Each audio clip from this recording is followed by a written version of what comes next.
Hi everyone, हम लोग आज ध्रुव राठी की वीडियो ऑन समय रैना देखने वाले हैं। थोड़ा सा मेरे लिए ट्रिकी है क्योंकि मैं उस मैटर में, उस कंट्रोवर्सी में समय रैना लोगों को सपोर्ट तो नहीं कह सकते कि मैं सपोर्ट करी हूँ। मैं ये बात एक्नॉलेज करती हूँ कि जो रिमार्क्स रणवीर अलाहाबादिया ने दिए हैं या जो वो डर्टी कॉमेडी करते हैं समय रैना, वो नहीं करनी चाहिए। मगर मैं बैन वगैरह के और कैंसिल कल्चर के बिल्कुल खिलाफ हूँ। तो मेरा स्टैंड जो है वो उनकी थोड़ा साइड पे ही है, इनडायरेक्टली।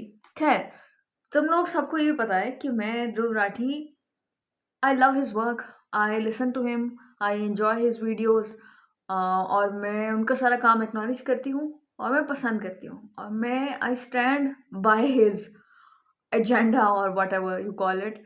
तो मुझे बंदा पसंद है। अब मुझे नहीं पता कि ये वीडियो में क्या है और हम क्या बात करने वाले हैं। वीडियो पूरी देखने के बाद ही कुछ हो सकता है। अभी के लिए I don't know, let's watch the video. Dhruv Rathee का क्या स्टांस है और फिर करते हैं बात by the end of the video. Let's watch it. और गाइस, 3 2 1, वीडियो स्टार्ट करने से पहले आप लोगों में से कुछ लोगों ने मुझे कहा है कि पुराना जो फॉर्मेट था जिसमें मैं ऐसे आ रही होती थी और यहाँ पे वीडियो आ रही होती थी बड़ी स्क्रीन पे, वो वाला हिसाब किताब करें।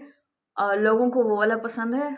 मगर तब जब मैं करती थी ना, तो कुछ लोग once in a while comment करते थे कि यार उस तरह बनाया करो ना, हॉरिजेंटल बनाया करो। तो तुम लोगों ने मुझे बताना है।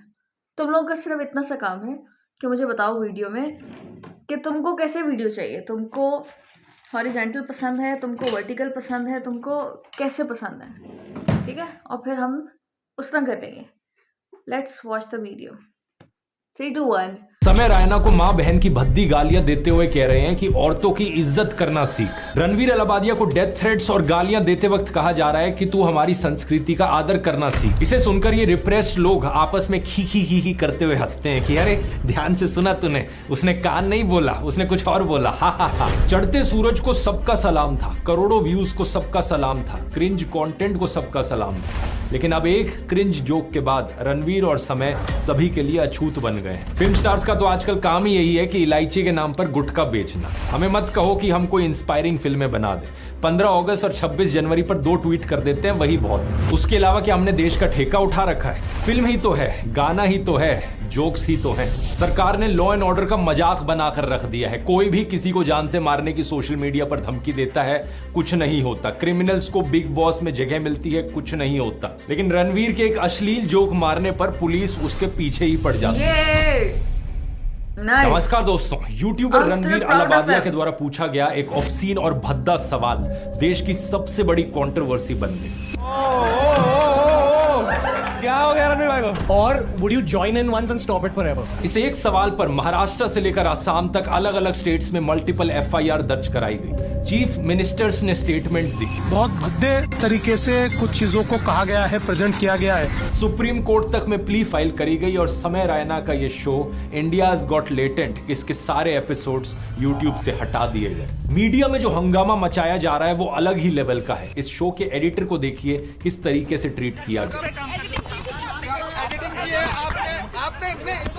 एक खतरनाक स्तर की मॉब मेंटालिटी देखने को मिल रही है। खुलेआम डेथ थ्रेट्स दिए जा रहे हैं रणवीर और समय को। कहीं भी मुंबई में अगर मेरी मुलाकात इस व्यक्ति से सीधा होगी ना, तो इसको ना तो इसकी सिक्योरिटी बचा पाएगी और ना कोई दुनिया की ताकत।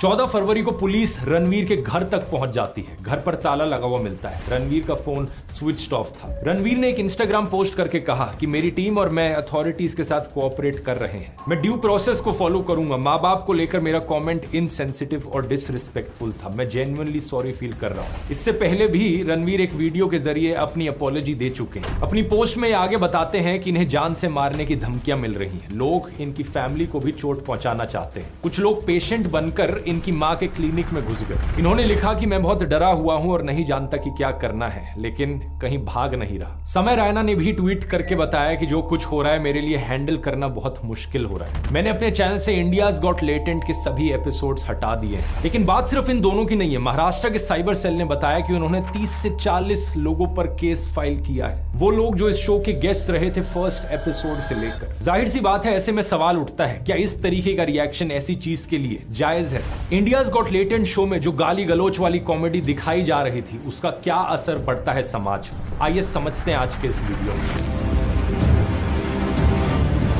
जो लोग इस तरह की गाली गलोच वाली comedy, India's got latent show में दिखाई जाने वाली वल्गर कॉमेडी को सपोर्ट करते हैं, उनकी तरफ से सबसे बड़ा आर्ग्यूमेंट ये रहता है कि ये जोक्स ही तो हैं, मजाक को मजाक की तरह लो।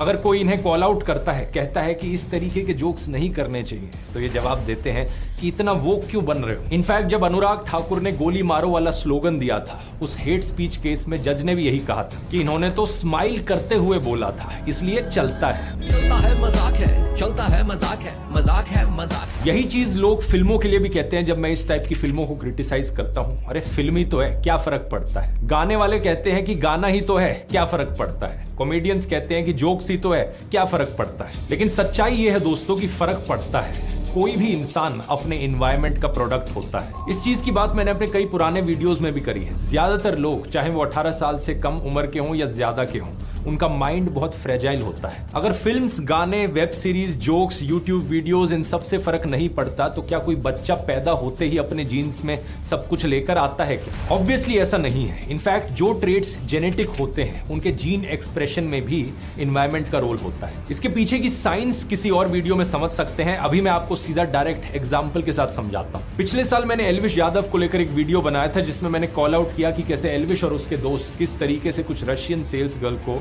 ऑब्जेक्टिफाई कर रहे थे। कार लेने जाता है तो तुझे ये समझ नहीं आता है कि सेल्स गर्ल भी किसी की बहन बेटी होती है। अपना पेट पालने के लिए नौकरी कर रही है तो इसका मतलब ये नहीं कि तू और तेरे दोस्त उस पर वल्चर्स की तरह नजरें गाड़ने लगे।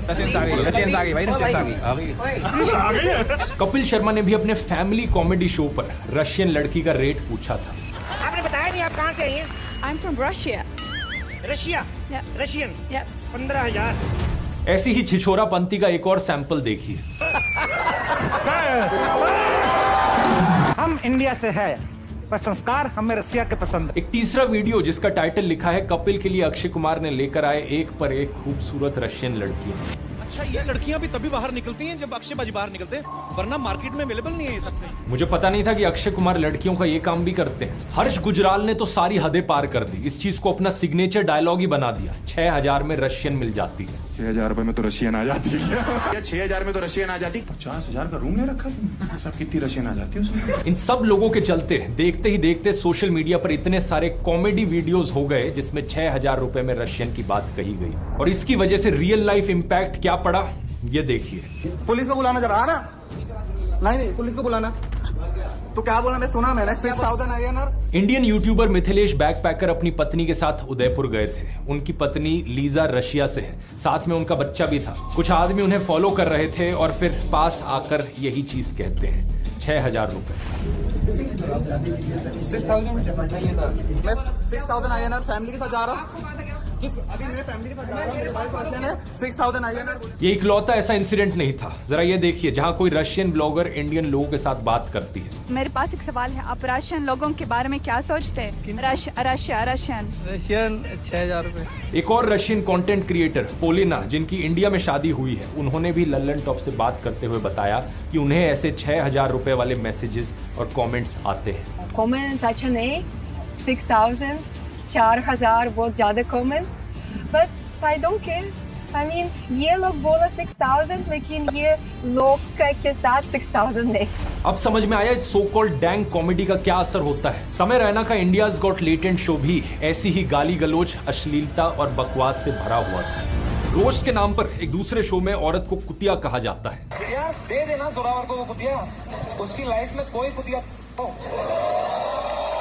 अब इस शो के डैंग फैंस कहेंगे कि उसने तो कुशा कपिला को ही कहा ना, तो किसी और को दिक्कत क्यों है। पहली बात ही कुशा ने खुद इस पर एतराज जताया। उन्होंने कहा था कि जोक्स रोस्ट की बाउंड्रीज को क्रॉस कर रहे हैं। शॉकिंगली अनकाइंड जोक्स थे। बहुत सारी बाउंड्रीज इवन स्टैंड अप के दायरे से भी, रोस्ट के दायरे से क्रॉस हो गई थी और वो नहीं होनी चाहिए थी। वहां लाइव ऑडियंस और टेक्नीशियंस के आगे तो उन्होंने सहन कर लिया, लेकिन लाखों लोगों के आगे यूट्यूब पर उन्हें प्ले करना, ये उनको डीह्यूमनाइज करने जैसा है। उन्होंने एक इंटरव्यू में ये भी बताया था कि समय रैना के फैंस बहुत टाइम तक उन्हें ट्रोल करते रहे थे। जैसे अगर अभी लड़के चिल्ला रहे हैं समय भाई, ये मेरे कमेंट्स में भी चिल्लाते हैं, पूरे साल चिल्लाए हैं।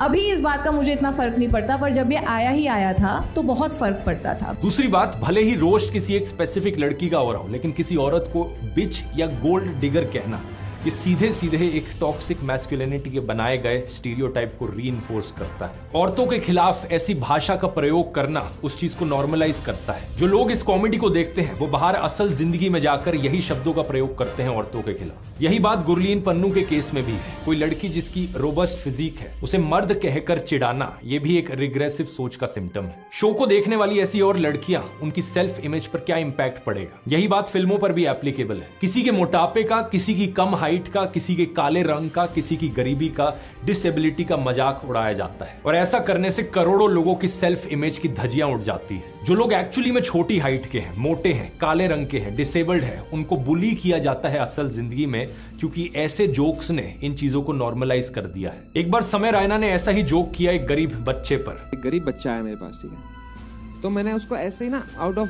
ऐसे 2000 रुपए का नोट दे दिया, मजे कर जाके, ठीक है। ऐसे का एक दिन आता है कभी साल में, मैंने 2000 रुपए का नोट दे दिया।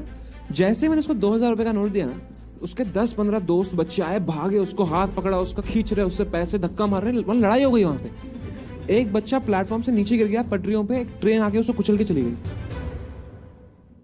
जो 2000 रुपए मेरे वसूल हुए ना यार,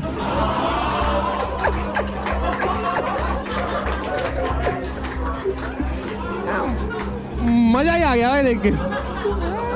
कहाँ मैं नेटफ्लिक्स पे देखता ये सब। जस्ट जोक है ये, ठीक है, मैं गरीबों को पैसे नहीं देता हूँ।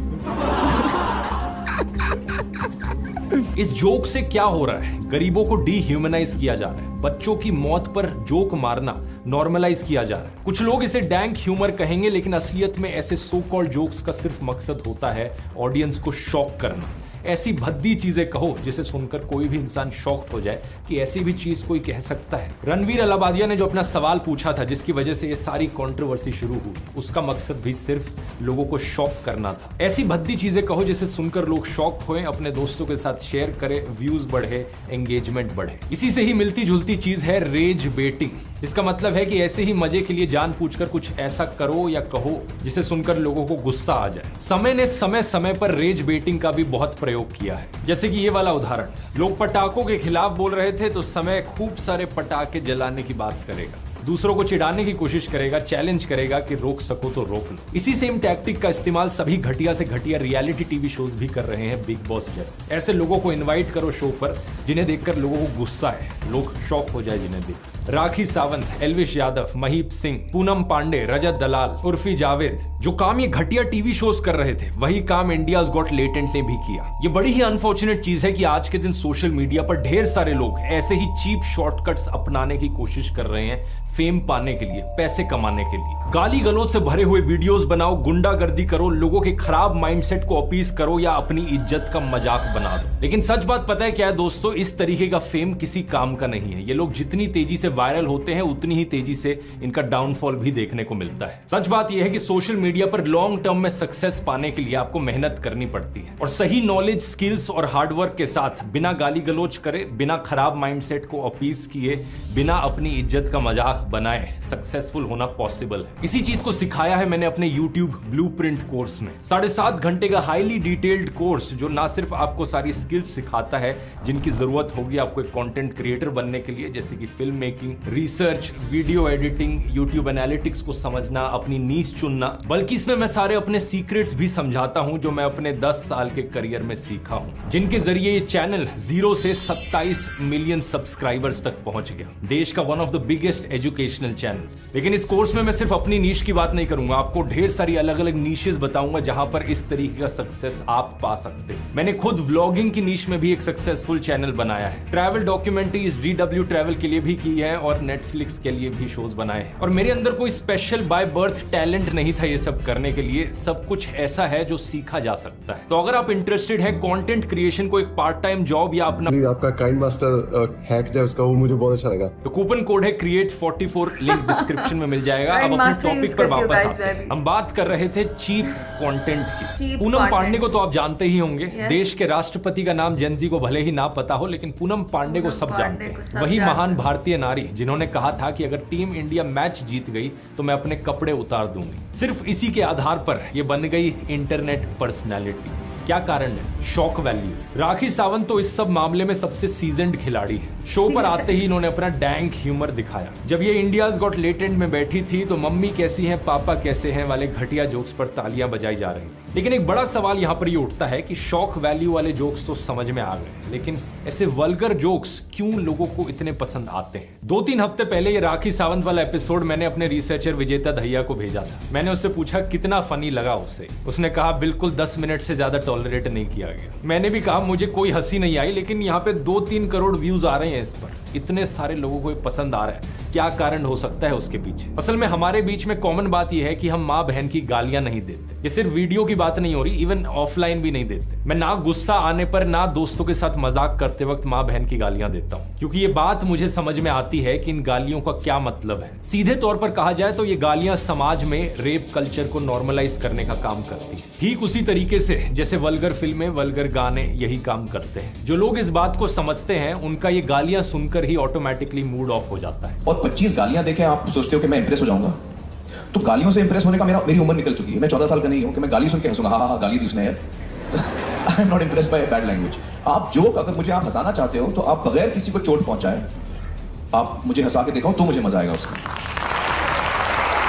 लेकिन अनफॉर्चुनेट चीज ये है कि समाज में ज्यादातर लोग इस बात को नहीं समझते। बाप बेटे को कहता है कि गाली मत देना और खुद गाली देता है। बेटे को लगता है कि माँ बाप के आगे गाली नहीं देनी, टीचर्स के आगे गाली नहीं देनी, लेकिन वैसे गाली देना गलत नहीं, क्योंकि वो यही गालियां अपने आसपास अपने माँ बाप को देते हुए सुन रहा है। सोशल मीडिया, फिल्में, वेब सीरीज, कॉमेडी, मीम्स, इन सब के द्वारा माहौल ऐसा बनाया जाता है कि अगर दोस्तों के आगे गाली नहीं दी तो फिर वो दोस्त ही क्या हुआ। गाली देना मर्दानगी वाली बात है, गाली देना कूल है। इसलिए लोग बड़े होकर यही सीखते हैं कि गुस्से में गाली देना तो जायज ही है। इस चीज का सीधा सीधा उदाहरण आप आज के दिन भी होते हुए देख सकते हैं, जो बहुत बड़ी बेवकूफी दिखाता है। राइट विंग ट्रोल्स समय रैना को मां बहन की भद्दी गालियां देते हुए कह रहे हैं कि औरतों की इज्जत करना सीख। रणवीर अलाबादिया को डेथ थ्रेट्स और गालियां देते वक्त कहा जा रहा है कि तू हमारी संस्कृति का आदर करना सीख। क्या बात है सर, क्या बात है सर, क्या बात, ये बात है। इसी चीज से आपको पता चल जाना चाहिए कि समाज में गालियों को किस तरीके से देखा जाता है। गुस्से में गाली देना ठीक है, दोस्तों के बीच गाली देना ठीक है, लेकिन एक बैरियर सा बना हुआ है कि माँ बाप के आगे, टीचर्स के आगे गाली नहीं देनी,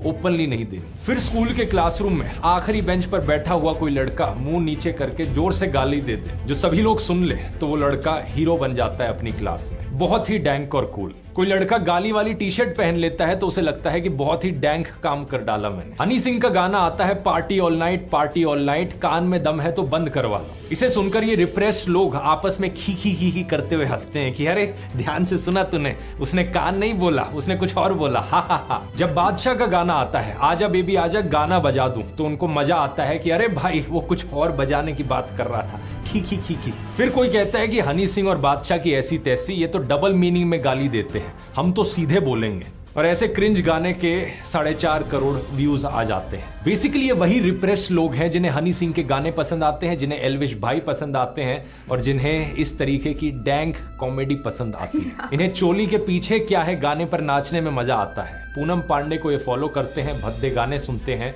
तो फिर कॉमेडी में गालियां आने पर ऐसे रिप्रेस्ड समाज को मजा आएगा ही। अभी एक रीसेंट फिल्म मिसेज में दिखाया गया कि पति पत्नी संभोग कर रहे हैं, लेकिन पत्नी अपने पति के आगे प्लेजर की बात नहीं कर सकती। क्यों?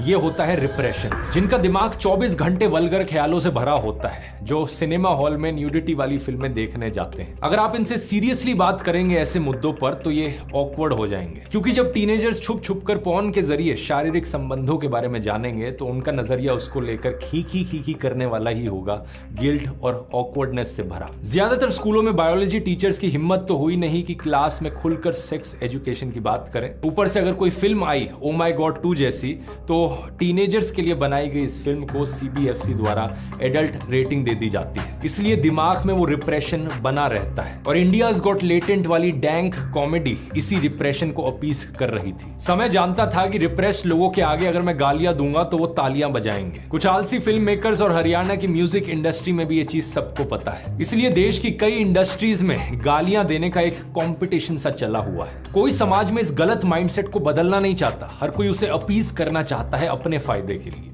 पॉलिटिशियंस यही कर रहे हैं, मीडिया वाले यही कर रहे हैं, फिल्म स्टार्स यही कर रहे हैं और ढेर सारे यूट्यूबर्स और कॉमेडियंस भी यही कर रहे हैं। फिल्म स्टार्स का तो आजकल काम ही यही है कि इलायची के नाम पर गुटखा बेचना। हमें मत कहो कि हम कोई इंस्पायरिंग फिल्में बना दें।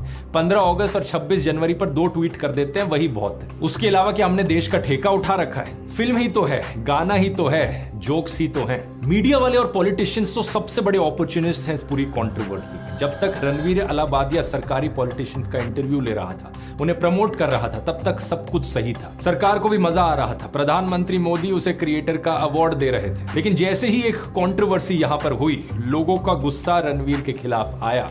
पॉलिटिशियंस को लगा अब इसके खिलाफ जाने में हमें ज्यादा फायदा मिलेगा, तो इसलिए आज ये हाथ धोकर इसके पीछे पड़ गए। चढ़ते सूरज को सबका सलाम था, करोड़ों व्यूज को सबका सलाम था, क्रिंज कंटेंट को सबका सलाम था। लेकिन अब एक क्रिंज जोक के बाद रणवीर और समय सभी के लिए अछूत बन गए। मैं भी समय रैना के शो पर चेस खेलने गया था, लेकिन मेरे लिए वो कभी भी अछूत नहीं था। मुझे किसी सही चीज के लिए दोबारा बुलाया जाए, जैसे चेस खेलने के लिए या किसी ढंग के कॉमेडी शो में पार्टिसिपेट करने के लिए, तो मैं बिल्कुल जाऊंगा। रणवीर के साथ भी मैंने पॉडकास्ट किया, कई इवेंट्स में मिलना भी हुआ, क्योंकि मेरी कोई पर्सनल दुश्मनी नहीं है इनसे। लेकिन एट द सेम टाइम मैं इनके कंटेंट को क्रिटिसाइज करने से पीछे भी नहीं हटूंगा। जहां मुझे लगता है इन्होंने गलत किया है, वो बोलना बनता है। सरकार भी ये चीज जानती थी। रणवीर अलाबादिया ने अपने ढेरों पॉडकास्ट में गलत चीजों को प्रमोट किया है। If you have toilets in the northern directions, just put a blue color tape around the toilet seat. एक टॉयलेट सीट के चारों तरफ नीले रंग की टेप लगा दो।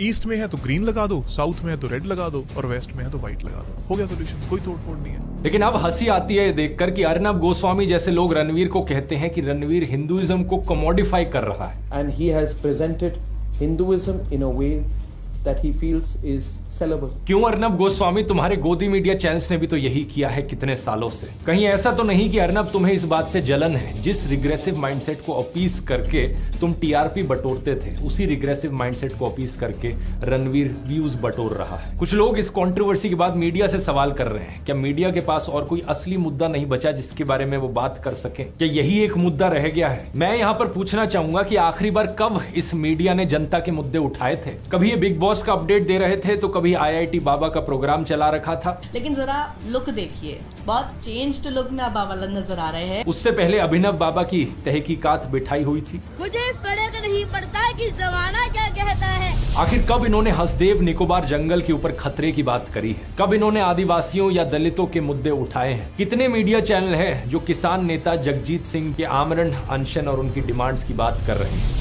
शायद ये खबर भी आपने सुनी ना हो। मणिपुर इतनी खराब हालत में है, 2 साल हो गए हैं इस बात को। जिस दिन ये कंट्रोवर्सी उठी, उसी दिन मणिपुर के चीफ मिनिस्टर ने रिजाइन किया था। अच्छा, टॉपिक से अब हम थोड़ा भटक रहे हैं। यहाँ पर असली मुद्दे पर वापस आए, जो भद्दी और गाली गलौज वाली कॉमेडी है। क्या है सोल्यूशन यहाँ पर? क्या इसे बैन कर देना चाहिए? बहुत से लोग जो इस वीडियो को देख रहे होंगे, उनके मन में यही ख्याल आएगा कि ऑब्वियसली इस सबको बैन कर दो उठाकर। सरकार को यहाँ नकेल कसनी चाहिए। लेकिन मेरी राय में ये बिल्कुल भी सोल्यूशन नहीं है। किसी भी देश में जब सरकार कुछ बैन करती है, सरकार अपनी तरफ से सेंसरशिप लगाती है, उसके फायदे कम, नुकसान ज्यादा होते हैं। अपने ही देश का उदाहरण देख लो। Bandit queen, lipstick under my burkha, Udta Punjab, 5, India's daughter, a clockwork orange, इन सारी मीनिंगफुल और सेंसिटिव फिल्मों को सेंसरशिप से उलझना पड़ा है। जबकि वल्गर फिल्में जैसे कि क्या कूल है हम, ग्रैंड मस्ती, नशा, हेट स्टोरी, ये आसानी से पास हो जाती है। शहादत हसन मंटो पर केस चलाए गए उनकी सोशली कॉन्शियस कहानियों की वजह से। वो कहानियां जो समाज को आईना दिखाती है, झकझोर देती है, उन्हें अश्लील कहकर रोकने की कोशिश की गई। जबकि मस्त राम जैसी सेमी पॉर्न कहानियां आसानी से गलियों में बिकती रही। इसलिए सेंसरशिप एक इफेक्टिव सॉल्यूशन नहीं है। इंडियाज गॉट लेटेंट को ही देखिए, वो तो अभी इस जोक पर बवाल हो गया, लेकिन इससे पहले dark, dank, uncensored, unfiltered cringe fest तो इतने टाइम से चल ही रहा था। यहाँ सेल्फ सेंसरशिप, अपने कॉन्शियंस का सेंसरशिप, अपने जमीर का सेंसरशिप, ये एक बेहतर सोल्यूशन है। यहाँ प्रॉब्लम ये है कि व्यूज और पैसे की होड़ में बहुत से लोगों का जमीर मर चुका होता है। ऐसे में दूसरों लोगों द्वारा कॉल आउट किया जाना एक बेहतरीन तरीका है जो लीगल है, डेमोक्रेटिक है और कॉन्स्टिट्यूशनल है। कॉल आउट करने वालों को भी अपनी फ्रीडम ऑफ एक्सप्रेशन है और ये होना भी चाहिए। पिछले एक वीडियो में मैंने बॉयकॉट कॉल्स का भी समर्थन किया था और अब भी करता हूँ। ये एक डेमोक्रेटिक तरीका है अपने विरोध को दर्शाने का, यानी कि लोग प्रोएक्टिवली बोले किसी चीज के खिलाफ, बॉयकॉट करने की मांग उठाए, लेकिन बैन नहीं। बॉयकॉट और बैन में बहुत बड़ा फर्क है। बॉयकॉट में आप सिर्फ अपनी तरफ से उस चीज को देखना बंद कर रहे हो और अपने दोस्तों को और बाकी लोगों को कह रहे हो कि वो भी ये कर दें, लेकिन बैन का मतलब है कि कोई भी उस चीज को ना देख पाए। कोई भी बॉयकॉट की मांग बैन में नहीं बदलनी चाहिए। और एक और चीज यहाँ पर कहनी बनती है कि किसी को कॉल आउट करने का मतलब ये नहीं होता कि आप उन्हें गंदी गालियां देने लग जाओ, डेथ थ्रेट्स देने लग जाओ। यही चीज बहुत से लोग आज कर रहे हैं रणवीर और समय के खिलाफ। कोई उन्हें फांसी चढ़ाने की बात करता है तो कोई उन्हें सीधे तौर पर धमकी देता है। तत्काल इसका मुंबई सरकार एनकाउंटर करे। ऐसे अपराधी और देशद्रोही आतंकवादी मानसिकता के व्यक्ति को भारत देश के अंदर रहने का कोई भी अधिकार नहीं है। ऐसा पहले भी देखने को मिला है। विजिलेंटीज द्वारा स्टेज पर चढ़कर किसी कॉमेडियन का गला पकड़ लेना, डीएम में गालियां देना या थ्रेट्स देना, थिएटर में तोड़फोड़ कर देना, ये सारी चीजें सीधे तौर पर गलत हैं। इन्हें रोका जाना चाहिए और स्ट्रिक्ट एक्शन होना चाहिए इनके खिलाफ। इनफैक्ट हमारी सरकार और पुलिस के लिए ये बहुत बेइज्जती वाली बात है कि क्या हो रहा है आज देश में। आखिर कितना बड़ा गुनाह किया है रणवीर और समय ने? क्या उन्हें डेथ थ्रेट्स देना, उन्हें मारने की धमकी देना उससे बड़ा गुनाह नहीं है क्या? कहा जाता है कि सरकार रैंडमली जिसे चाहे उसे टारगेट करती है, उसके पीछे पड़ जाती है। खुद ही सोचकर देखो, क्या अश्लील जोक्स मारना बड़ा गुनाह है या फिर किसी को जान से मारने की धमकी देना ये ज्यादा बड़ा गुनाह है? सरकार की मर्जी हो तो रेपिस्ट को भी माफी दे दी जाती है, मालाएं चढ़ाई जाती हैं रेपिस्ट को। इलेक्शन से पहले रेपिस्ट जेल से बाहर आ जाते हैं पॉलिटिकल कैंपेनिंग करने के लिए। सरकार ने लॉ एंड ऑर्डर का मजाक बनाकर रख दिया है। कोई भी किसी को जान से मारने की सोशल मीडिया पर धमकी देता है, कुछ नहीं होता। क्रिमिनल्स को बिग बॉस में जगह मिलती है, कुछ नहीं होता। लेकिन रणवीर के एक अश्लील जोक मारने पर पुलिस उसके पीछे ही पड़ जाती है। क्या मैसेज पहुंच रहा है यहाँ पर देश की जनता को? यहाँ मजेदार बात यह है कि समय रैना को लेफ्ट से कैंसिल होने का डर सताता था। उसने 2022 में एक ट्वीट किया था, लेफ्ट विंग से कैंसिल होने का डर वो वजह है जिसके चलते इंडियन कॉमेडी सीन में एंड्रयू, जिमी, डेव, रिकी जैसे कॉमिक्स नहीं है। चिंता मत करो, मैं यहाँ हूँ इसे बदलने के लिए। असल में उसने अबॉर्शन को लेकर एक जोक किया था, लोगों ने कमेंट्स में उसे क्रिटिसाइज किया तो उसने लोगों को मां की गाली दी। The Quint and Firstpost जैसे मीडिया पोर्टल्स ने उस पर आर्टिकल लिखे तो एक पॉडकास्ट में उसने इनका मजाक उड़ाया। आर्टिकल आ गए, ये क्विंट विंट पिंट, तो मैं उससे सीख लिया कुछ। तो मैंने ये सीखा कि भाई बोलना किसी को। लेकिन उम्मीद है कि अब समय को समझ आ गया होगा कि लेफ्ट विंग का कॉल आउट करना, आर्टिकल लिखना बेहतर है या राइट विंग के द्वारा सीधा पुलिस इनकाउंटर किए जाने की सिफारिश। एक आखिरी सवाल यहां पर मैं और आंसर करना चाहूंगा जो शायद आप में से कुछ लोगों के मन में आ रहा हो। जो भी अभी तक मैंने आपको वीडियो में बताया कि ये कॉमेडी नहीं करनी, किसी के मोटे होने का मजाक नहीं उड़ाना, किसी के गंजे होने का मजाक नहीं उड़ाना, औरतों पर मजाक नहीं बनाना, डिसेबिलिटी का मजाक नहीं बनाना, तो आप में से कुछ लोग शायद सोच रहे हो कि आखिर कॉमेडी फिर किस पर की जाए। यहां पर मैं आपको बताना चाहूंगा एक बड़ी सिंपल सी डिस्टिंक्शन होती है कॉमेडी में पंचिंग अप और पंचिंग डाउन के बीच में। आप कॉमेडी करते वक्त किस चीज का मजाक बना रहे हो? जो लोग आपसे नीचे हैं उन्हें और नीचे दबा रहे हो, या फिर जो आपसे पावरफुल लोग हैं ऊपर की तरफ, जो सोशल नॉर्म्स बने बनाए हैं एक समाज में, उनका मजाक बनाते हो, उन्हें क्रिटिसाइज करते हो। क्योंकि टैलेंट हो तो गौरव कपूर जैसे कॉमेडियंस ट्रैफिक रूल्स और रोड सेफ्टी जैसे टॉपिक पर बेहतरीन कॉमेडी कर सकते हैं। टैलेंट हो तो अभिषेक उपमन्यु जैसे comedians health, anxiety, privilege, blindness, college की रट्टा, एजुकेशन जैसे टॉपिक्स पर भी कॉमेडी कर सकते हैं। ये मणिक मेहना का टैलेंट ही तो है जो उन्होंने रजत दलाल टाइप के कैरेक्टर बॉबी कटारिया को मॉक करते हुए कॉमेडी कर दी। इंडियन पुलिस की इनएफिशिएंसीज पर सैटारिकल कॉमेडी सेट बना दी। कुणाल कामरा पॉलिटिकल कॉमेडी करते हैं लेकिन उसके लिए जिगर चाहिए होता है, हिम्मत चाहिए होती है। कुणाल के खिलाफ जितनी FIRs, डेथ थ्रेट्स, फ्लाइट्स के द्वारा बैन किया जाना, शोज का कैंसिल किया जाना हुआ है, शायद ही किसी और कॉमेडियन के। या तो कुणाल कामरा, अभिषेक उपमन्यु, गौरव कपूर, मणिक मेहना भी देते हैं, लेकिन फर्क यह है कि जहां कुछ लोगों की कॉमेडी में केवल गालियां होती हैं, यहां गालियों के अलावा कॉमेडी भी होती है। और यहां पर वैसे मैं इन कॉमेडियन से अपील भी करना चाहूंगा कि प्लीज अपनी कॉमेडी से गालियों को बाहर कर दीजिए। इस वीडियो में मैंने काफी समझाने की कोशिश की है कि गालियां गालियों का क्या नेगेटिव इम्पैक्ट पड़ता है समाज पर। और ये बात सिर्फ कॉमेडियंस के लिए नहीं बल्कि एक्टर्स, फिल्म मेकर्स और बाकी यूट्यूबर्स के लिए भी एप्लीकेबल है। अपना कंटेंट बिना गालियों और बिना वल्गैरिटी के बनाइए। ये करना कोई मुश्किल नहीं है। स्ले पॉइंट जैसे चैनल्स हैं यूट्यूब पर जो कॉमेडी करते हैं बिना गालियां दिए। ऐसे कई कॉमेडियंस भी हैं, जैसे कि इंस्टाग्राम पर दीपक गर्ग और हसलिंग रजन की रील्स देख लीजिए। किसी वीडियो में टॉक्सिक मेल ईगो का मजाक उड़ाया जाता है या एक रील में स्मोकर्स के हेवी एडिक्शन का मजाक उड़ाया जाता है। किसी वीडियो में सैड फिशिंग का मजाक उड़ाया जाता है तो कभी लोगों की सैडिस्टिक आदत का मजाक उड़ाया जाता है। कॉमेडी के टॉपिक्स की कभी कमी नहीं होगी, क्योंकि ये चॉइस हमेशा कॉमेडियन के पास होती है कि तुम क्लासिस्ट जोक मारोगे या किसी के क्लासिस्ट होने का मजाक उड़ाओगे, तुम कास्टिस्ट जोक मारोगे या तुम कास्टिज्म का मजाक उड़ाओगे, तुम पंच डाउन करोगे या पंच अप करोगे। मैं चाहता हूं कि सभी क्रिएटर्स अपने कंटेंट को लेकर थोड़ा सेल्फ रिफ्लेक्ट करें और सोचें उनके कंटेंट का समाज पर और देश पर क्या इंपैक्ट पड़ता है। और ये रिस्पॉन्सिबिलिटी सिर्फ कंटेंट क्रिएटर्स की नहीं है बल्कि आपकी भी है एज एन ऑडियंस। आप भी अपना कंटेंट ध्यान से चुनें। आपका दिमाग कोई डस्टबिन नहीं है, अपने दिमाग की इज्जत करें। उम्मीद करता हूं ये वीडियो आपको इन्फॉर्मेटिव लगा होगा। वैसे इस गालियों के टॉपिक पर और डिटेल में बात करी जा सकती है, साइंटिफिक स्टडीज और रिसर्च पेपर्स क्या क्या। अगर आप और डिटेल्ड वीडियो देखना चाहते हो तो कमेंट्स में लिखकर बता सकते हो। अभी के लिए यूट्यूबर कोर्स को डाउनलोड करने का लिंक नीचे डिस्क्रिप्शन में मिल जाएगा और थोड़ी सी चर्चा और इसकी मैंने एनिमल वाले वीडियो में करी थी, जिसे आप यहाँ क्लिक करके देख सकते हैं। पहले तो ये कि तुमने देखा होगा ध्रुव राठी की जब भी मैं वीडियो को रिएक्ट करती हूँ ना तो लोग मुझे कहते हैं कि तुम ध्रुव राठी की चेली हो, तुमको ध्रुव राठी पसंद है। अब मैं तुमको बताऊंगी क्यों मुझे ध्रुव राठी पसंद है, या ये मेरी तरह ही सोचता है। ऐसा नहीं है कि मैं इसकी फ़ैन हूँ, ऐसा नहीं है कि मैं इसकी फॉलोअर हूँ, ऐसा नहीं है कि ये जो बात कहता है मैं उसको मान लेती हूँ। अगर तुमने ये पूरी वीडियो देखी और 2-4 दिन पहले आई हुई मेरी वीडियो देखी तो तुम्हें समझ आएगी कि हमारी थिंकिंग इज़ अलाइक। मैंने सेम बातें बोली हैं उस वीडियो में कि क्या मर्डर से ज़्यादा बड़ा इन्होंने क्राइम कर दिया। बाकी जो हमारे कंट्रीज़ में हो रहा है, हमारे जो क्राइम चल रहे हैं वो ज़्यादा इम्पॉर्टेंट है क्या एक जोक ज़्यादा इम्पॉर्टेंट है? सारी की सारी वीडियो वन वे और अनदर मेरी ही वीडियो की ज़्यादा इलेबोरेशन है। हम ये सारी बातें कर चुके हैं। मैंने कहा था कि मैं बैन के और कैंसिल कल्चर के ख़िलाफ़, वो भी बात उन्होंने मेंशन की। जहाँ पे साइड लेनी थी उन्होंने साइड ली, जहाँ पे कंट्राडिक्ट करना था कंट्राडिक्ट किया।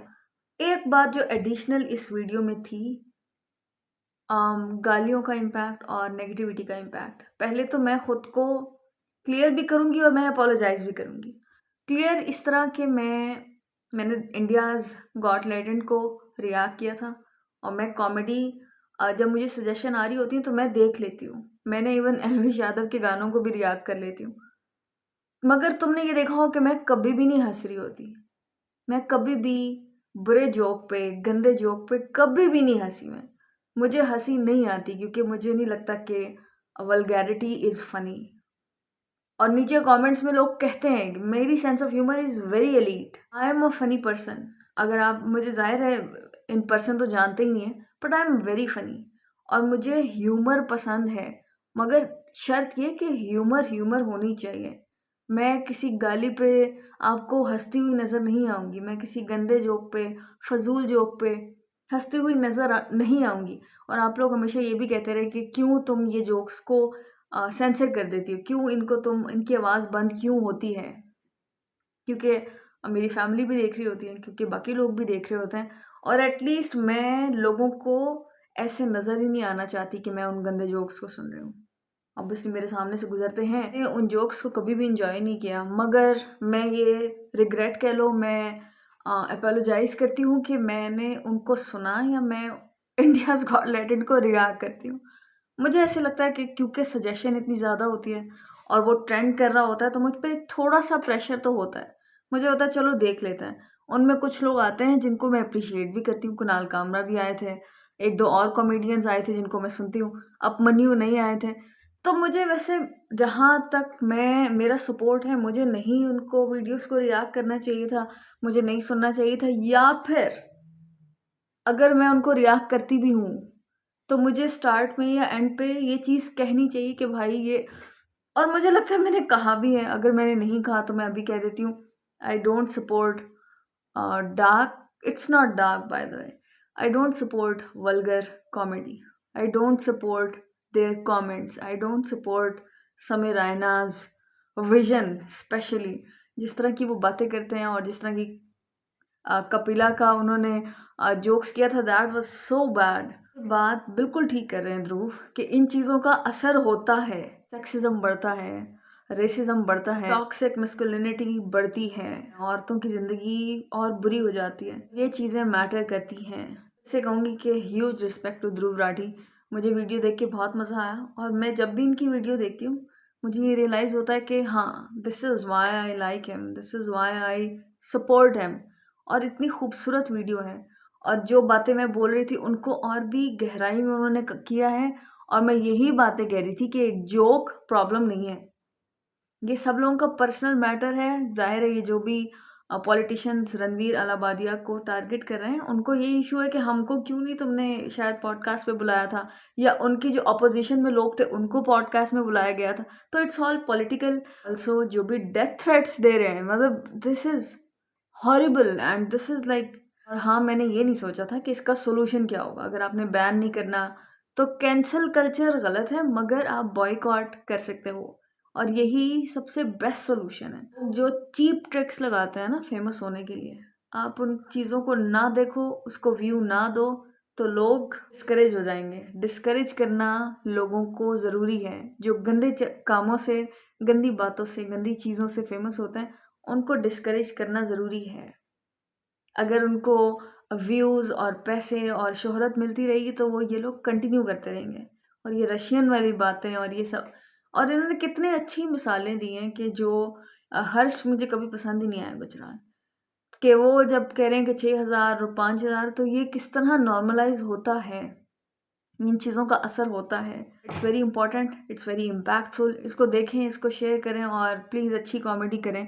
अच्छी कॉमेडी, तुमने अच्छा शो देखना है, कर्ब योर एंथुसियाज्म देखो, साइनफील्ड देखो, अमेजिंग। बस दुनिया में इतनी कॉमेडी है, पीपल आर फनी और वल्गैरिटी के अलावा भी है। पीट डेविडसन को देखना ज़रूरी नहीं है, बाकी भी लोग हैं उनको आप देख सकते हैं। जेरी साइनफील्ड है, मतलब क्या क्या इनक्रेडिबल नाम है और इनक्रेडिबल लोग हैं और क्या क्या शोज़ हैं। देखो तो मज़ा आएगा तुम्हें। अली वोंग का शो है एक बीफ, मैंने रिसेंटली देखा है, क्या अमेजिंग शो था। तो आप लोगों से मिलेंगे नेक्स्ट वीडियो में, तब तक के लिए ख्याल रखो मेरा। Subscribe this one, follow me on Instagram, dad Maimoona. Bye, love you, good night.